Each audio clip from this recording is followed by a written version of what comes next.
to the YouTube channel of Adarsh Navodaya Education Group। कल हम लोगों ने पढ़ लिया था एसएलटी टू एक्सक्लेमेटरी का टाइप 1। आज हम लोग पढ़ेंगे टाइप 2।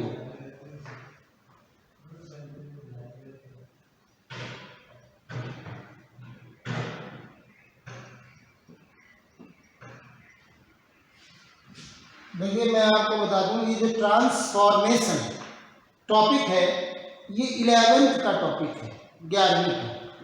ये 10वीं क्लास में नहीं है, लेकिन मैं आपको पहले ही बता चुका हूं कि जिन बच्चों का ये टॉपिक नहीं है क्लास का, उन्हें भी पढ़ना चाहिए। क्यों? क्योंकि ग्रामर सभी के लिए है। कोई सरकार या कोई व्यक्ति ग्रामर को कोर्स के हिसाब से बांट सकता है कि इस क्लास में ये आएगा, उस क्लास में ये आएगा, लेकिन जब हम लोग कंपटीशन में जाते हैं या आगे बढ़ते हैं तो उसमें ये सब चीज़ पूछी जाती हैं। एक बात वो है। दूसरी बात ये भी है कि ग्रामर का हम जितना ज़्यादा नॉलेज रख सकें तो हो सकता है छोटी क्लास के बच्चों को, 8th 9th वालों बच्चों को ट्रांसफॉर्मेशन में कोई प्रॉब्लम महसूस हो। वैसे कुछ है नहीं ये, क्योंकि एक वाक्य को दूसरे वाक्य में बदलना ये कोई भी सीख सकता है। बस ये अलग बात है कि ये 11th क्लास के कोर्स में है, लेकिन वैसे पढ़ने के लिए तो इसलिए अगर कहीं कोई प्रॉब्लम होती है तो आप लोग कमेंट बॉक्स में लिखें, ठीक है। तो आगे बढ़ते हैं। ट्रांसफॉर्मेशन, रूपांतरण।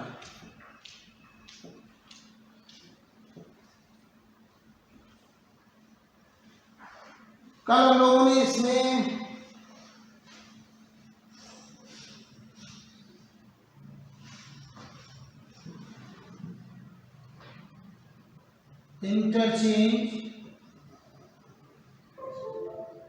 Interchange of assertive and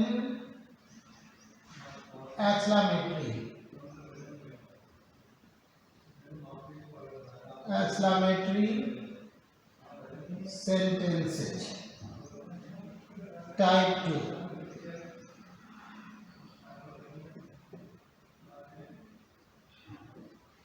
type 2 क्या है? देखिए, टाइप 1 मैंने आपको बताया था कि टाइप 1 में जो असर्टिव सेंटेंसेज होते हैं, उन असर्टिव सेंटेंसेज को जो जब एक्सक्लेमेटरी में बदलते हैं तो उन्हें हम शुरू करते हैं हाउ से। जब कोई नाउन हो और लिविंग पर्सन हो, सजीव हो, हाउ से। और निर्जीव या और कोई नाउन होने पर व्हाट, ए या एम से। और अन्य कुछ वाक्य जो शुरू होते हैं ओ, ओह, दैट या एलास या हुर्रे वगैरह से, ये टाइप 2 है। टाइप 2 वे वाक्य हैं, वो एक्सक्लेमेटरी सेंटेंसेज हैं जो स्टार्ट होते हैं। टाइप 2 क्या है? टाइप 2 का मतलब है sentences those start with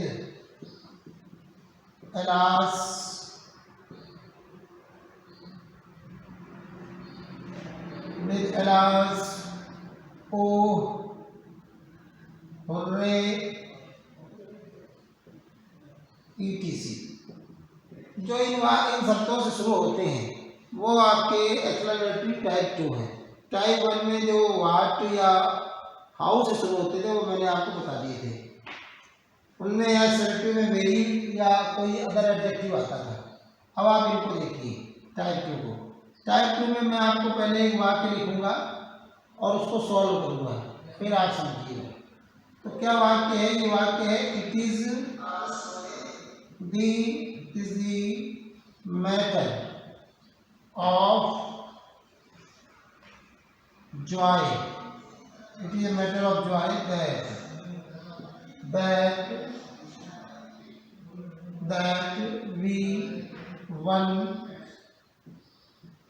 we have won we have won the match. ठीक है, ये आपका एक असर्टिव सेंटेंस है।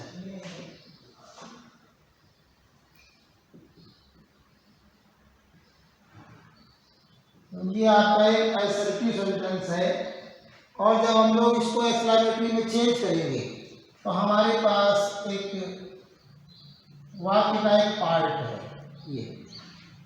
ये पार्ट एक्सक्लेमेटरी सेंटेंस में आए हुए उस पर्टिकुलर खास एक्सक्लेमेटरी वर्ड को शो करता है, उसकी जगह पे आता है। इसको हटाएंगे, उसे लगाएंगे, बस इतना ही इसमें है। बाकी सेंटेंस सेम टू सेम लिखा जाएगा, बस इतना हटा करके इसकी जगह पे, जैसे यहाँ पे देखो ये जॉय लिखा है, तो जॉय को क्या शो करता है? हुर्रे, हुर्रा या हा, ऐसे। तो ये सब हम लिख देंगे, इतना ही, देखना कितना आसान है। तो यहाँ पर हमने क्या लिखा? हुर्रे, ऐसे लिख दिया। बाकी सेम सेम लिख दो। We have won the match. ठीक है, अब ये सेंटेंस कौन सा बन गया? एक्सक्लेमेटरी।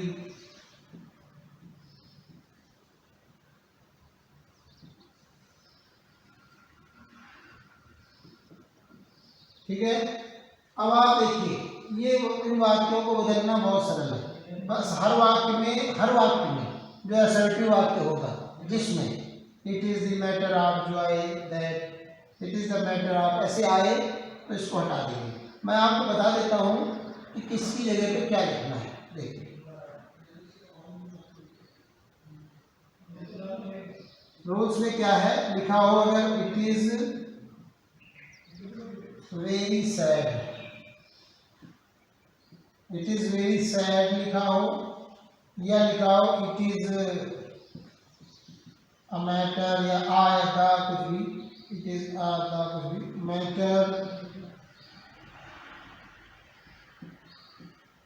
मैटर ऑफ सोरो लिखा हो, तो इनमें से कुछ भी लिखा हो सोरो, और फिर इसके बाद यहाँ पर दैट लिखा हो, तो आप क्या करेंगे? इस पूरे को हटा देंगे और इसकी जगह पे लिखेंगे एलास, और उसके बाद में एक एक्सक्लेमेटरी मार्क भी लगाएंगे। दूसरा देखिए, इस ये जो ऊपर लिखा हुआ है बिल्कुल इसी तरह, it is the matter of, it is the matter of Joy that, यहाँ क्या लिखना है? हुर्रे लिख दो, या हुर्रा, या हा, ऐसे। ये हा क्या है? ये हंसने, ये हंसने मतलब खुशी, जॉय को शो करते हैं। It is the matter of surprise. होता क्या है इनमें, ये जो शब्द है ना, बाकी सारा सेम है, केवल इनमें एक एक वर्ड अलग अलग मन की भावना को दिखाते हैं। तो बस यही चीज हमें बताएगी कि हमें कौन सा एक्सक्लेमेटरी वर्ड लिखना है। दैट, तो यहाँ पर क्या आ जाएगा? वाओ, सरप्राइज वाले में वाओ, ठीक है, या वाट भी आ सकता है, ए या एल, लेकिन ये नहीं है, इसमें ये पूरा सेंटेंस लेता है, इसमें एक्सक्लेमेटरी वर्ड नहीं आता नीचे। तो आप सिर्फ वाओ लिखो, सिर्फ वाओ लिखो, वाओ लिख दिया आपने, या आप इसमें और भी कोई सरप्राइज को शो करने वाले वर्ड लिख सकते हैं।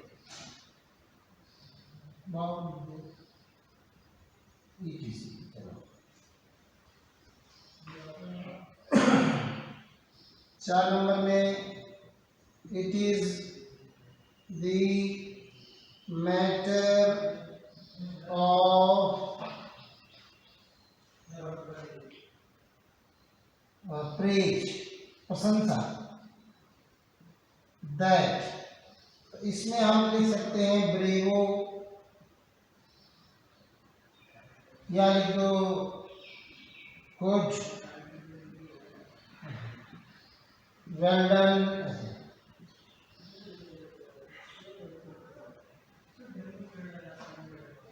और भी ऐसे ही कुछ हो सकते हैं जो प्रशंसा को दिखाते हैं। तो इन आधार पर हम अब एक दो वाक्यों को लिखकर देखते हैं और इसे सॉल्व करने की कोशिश करते हैं।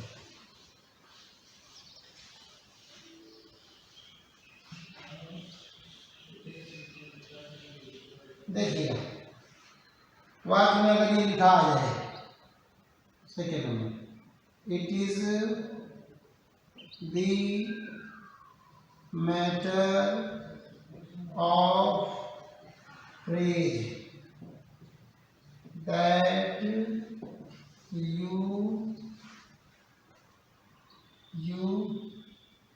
have completed such a hard task।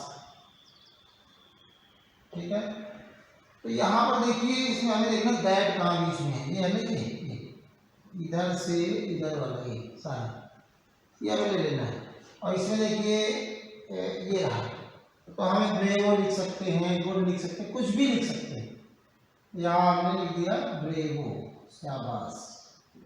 ठीक है, आगे हमें क्या करना है, कुछ नहीं लिखना, same to same, you have completed such a hard task। अब आप मेरी बात समझ गए होंगे कि ये जो लिखा है इसे याद करना है, और याद करके जब भी ऐसा आए, जो भी आए इनमें से उनके लिए सामने वाला लिख देना है और दैट तक हटा देना है। ठीक है, ये हमारा असर्टिव से एक्सक्लेमेटरी हो गया। अब हम अपना टॉपिक पढ़ेंगे डिग्री ऑफ कंपैरिजन। अगला टॉपिक का मतलब ये ट्रांसफॉर्मेशन में ही है, डिग्री ऑफ कंपैरिजन, एक डिग्री को दूसरी डिग्री में बदलना।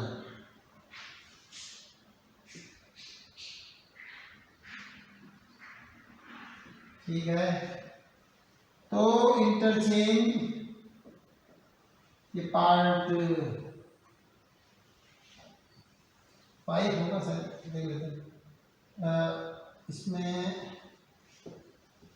पार्ट 4 है और यहाँ पर हम लोग लिखते हैं डिग्री ऑफ कंपैरिजन। कंपैरिजन तुलना की अवस्थाएं, तुलना की कोटियां भी कहते हैं इसे, तुलना की कोटियां। डिग्री है, डिग्री कोटि, कोटि का मतलब अवस्था भी कह सकते हैं आप इसे।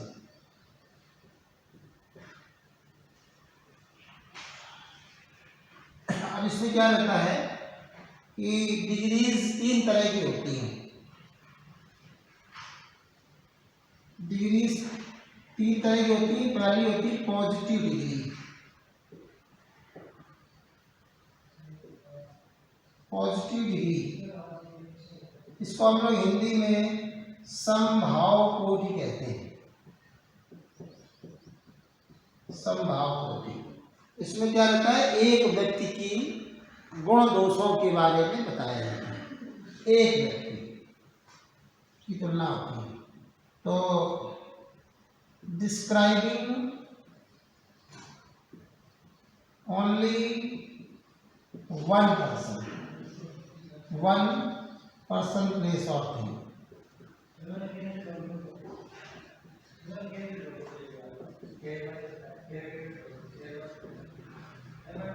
ठीक है। एक व्यक्ति के बारे में कि मोहन एक अच्छा लड़का है, गीता अच्छी कुक है, रसोइया है, अच्छा खाना बनाती। एक व्यक्ति के बारे में ये जयपुर बहुत सुंदर नगर है, शहर है। एक शहर के बारे में या किसी एक चीज़ के बारे में कि फला वस्तु बहुत अच्छा काम करती है, तो एक व्यक्ति के बारे में, एक वस्तु के बारे में, एक स्थान के बारे में पॉजिटिव डिग्री में होता है। इसमें जब पॉजिटिव डिग्री को शो करने वाला सेंटेंस होता है तो उसमें क्या रहता है, मैं आपको बताऊं, कंपैरिजन के वर्ड्स होते हैं, कंपेयरिंग वर्ड्स, कंपेयरिंग जो तुलना को दर्शाते हैं, कंपेयरिंग टूल्स या वर्ड्स होते हैं जो तुलना को दिखाते हैं, वो एज डॉट डॉट एज या so dot dot dot as, ये आपके तुलना के शब्द हैं। और ये वे वाक्य जो पॉजिटिव डिग्री को शो करते हैं उनमें आते हैं। ठीक है। दूसरा आप देख लो कंपैरेटिव डिग्री। इन वाले वाक्यों का अगर हम स्ट्रक्चर की बात करें तो इनमें दो सब्जेक्ट दिए होते हैं, लेकिन तुलना दोनों की हो रही थी अलग अलग ही। तो इसमें जैसे मैं एक वाक्य बताऊं कि जैसे सब्जेक्ट प्लस हेल्पिंग वर्ब, फिर कोई एडजेक्टिव आता है, वेरी सॉरी, एज आएगा, फिर कोई एडजेक्टिव आ सकता है, फिर कोई एज, फिर से यहाँ पर सो या एज दोनों में से कोई आ सकता है, सो एज, और यहाँ पर एज और यहाँ पर फिर कोई नाउन। अगर हम इस सब्जेक्ट की जगह नाउन लिख दें तो और बेहतर है। ऐसा इसका पैटर्न होता है। ठीक है। इसका पैटर्न इस तरह चलता है। अब एक और, अब जैसे मान लो इसका वाक्य भी आपको अगर लिखा के देखें कि जैसे मोहन इज एज या सो कुछ भी इंटेलिजेंट एज हिज सिस्टर। अब आप यहाँ पर देखिए, ये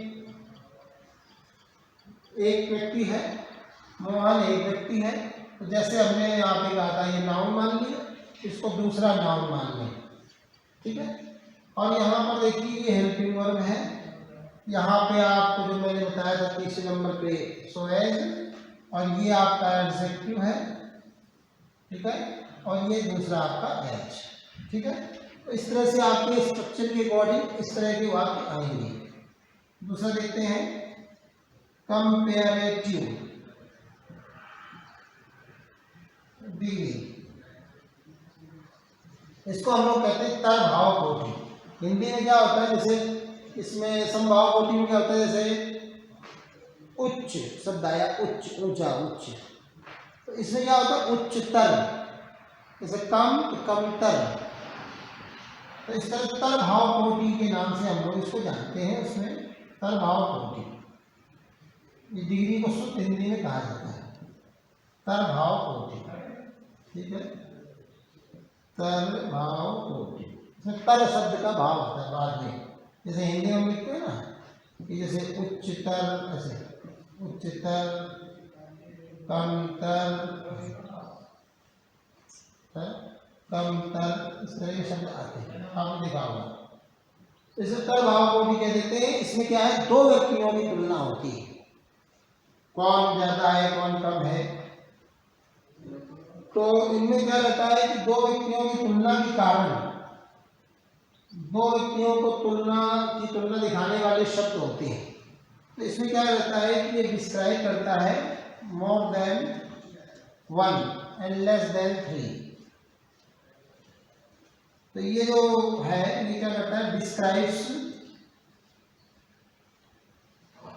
ये डिग्री डिस्क्राइब करती है,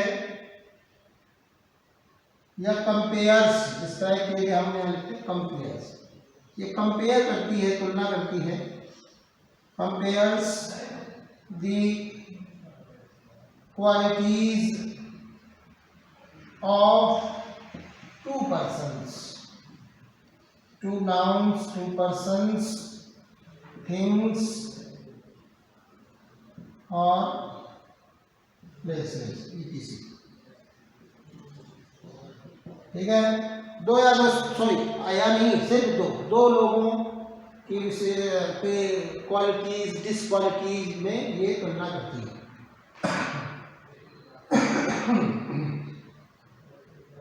कंपेयरिंग वर्ड्स होते हैं इसमें, कंपेयरिंग वर्ड्स इसमें आते हैं मोर, लेस, ऐसे ऐसे कंपेयरिंग वर्ड्स आते हैं और इसमें उस एडजेक्टिव में पहले मोर या लेस ऐसे आएंगे etc और बाद में हमेशा देन आता है, ये फॉर्म में आते हैं, फिर एडजेक्टिव होता है, फिर उसके बाद में देन आएगा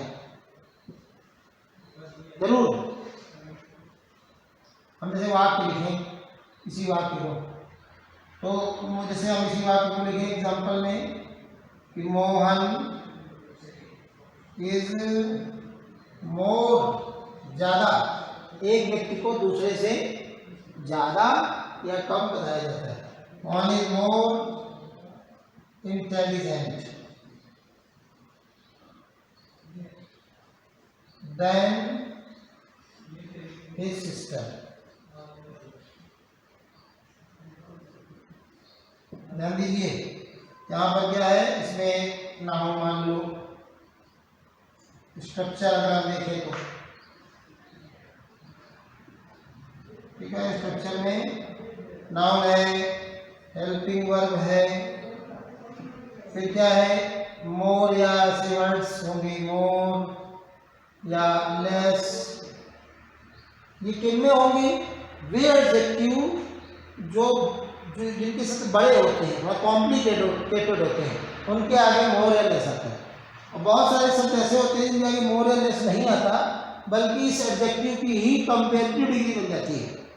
मैं अभी इधर बता देता हूँ आपको, जैसे दो तरीके होते हैं इसकी कंपेरेटिव बनाने की, जिनकी खुद, जैसे गुड की कंपेरेटिव डिग्री ऑलरेडी खुद ब खुद होती है, तो क्या होती है, बेटर। ठीक है, तो गुड बेटर होती, बेटर गुड का बदल गया, गुड का रूप ये पॉजिटिव है, ये कंपेरेटिव में चेंज हो गया, तो इसके आगे मोर नहीं लगाएंगे। लेकिन अगर और इसमें एक और देखिए, गुड की बेटर है और बैड की जैसे वर्स,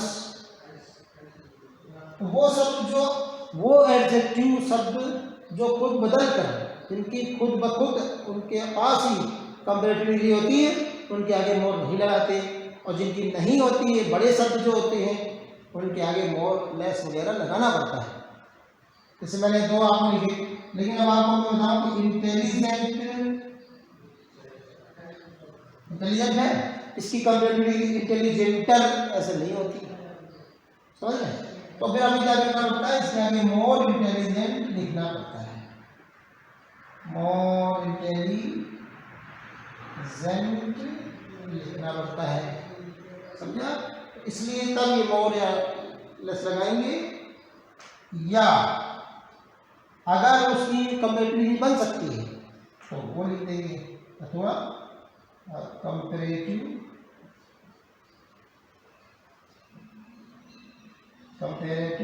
डिग्री। ठीक है, फिर प्लस क्या आता है, देन हमेशा आता है, कंपेरेटिव डिग्री में देन जरूर आता है। ठीक है, देन के बाद दूसरा नाउन, तो इस तरह से ये आपका स्ट्रक्चर यहाँ पर बन जाता है। ठीक है, ये एक आपकी, ये जो वाक्य भी है ये भी कंपेरेटिव शो कर रहा है, और अब हम लोग तीसरा देख लेते हैं, इसका सुपरलेटिव डिग्री।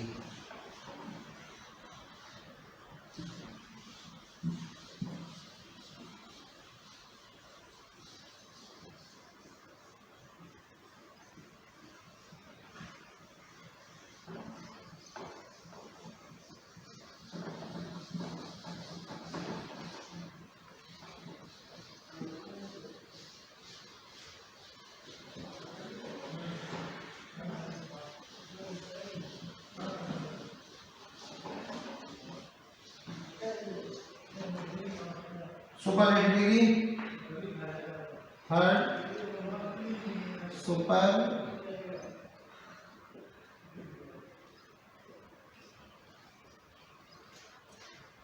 ये क्या करता है कि दो से अधिक व्यक्ति, वस्तु या स्थान को दर्शाने वाली एडजेक्टिव्स को शो करता है। ठीक है, तो compares more than two, more than two का मतलब है कम से कम 3, है ना। More than 2 person, place, persons, places, things, etc। ठीक है, तो ये क्या है कि सुपरलेटिव डिग्री में ये होता है। सुपरलेटिव डिग्री में तो ये हो गया। दूसरी बात क्या होती है, इसमें कंपेयरिंग वर्ड्स होते हैं। उसमें क्या रहता है, जो बड़े शब्द होते हैं जिनकी सुपरलेटिव डिग्री खुद ब खुद नहीं होती, उनके आगे क्या लगा देते हैं, मोस्ट।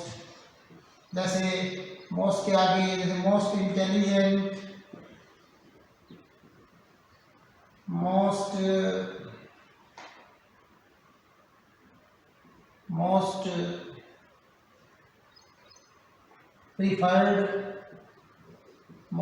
प्रीफर्ड, ऐसे जो सब बड़े होते हैं।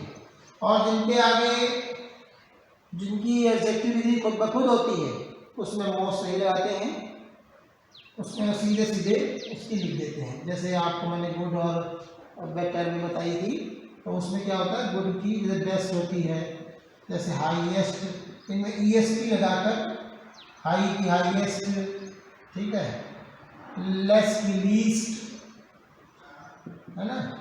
और ऐसी तरह से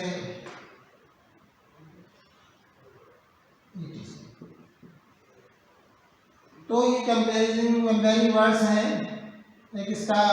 और इसमें क्या रहता है कि सब सुपरलेटिव का जो एग्जांपल आपको मैं बताऊं, जैसे मोहन वाला मैंने बताया था आपको, मोहन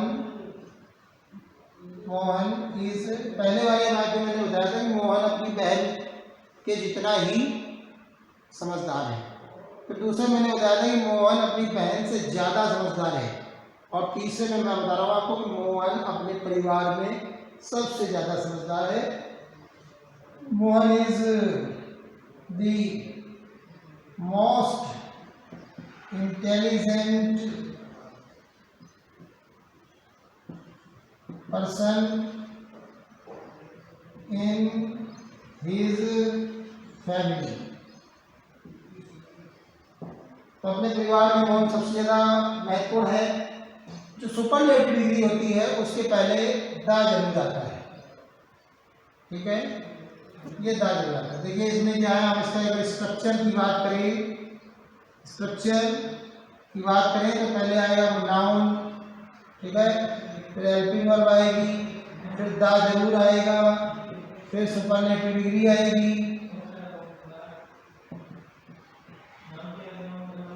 सुपरलेटिव डिग्री,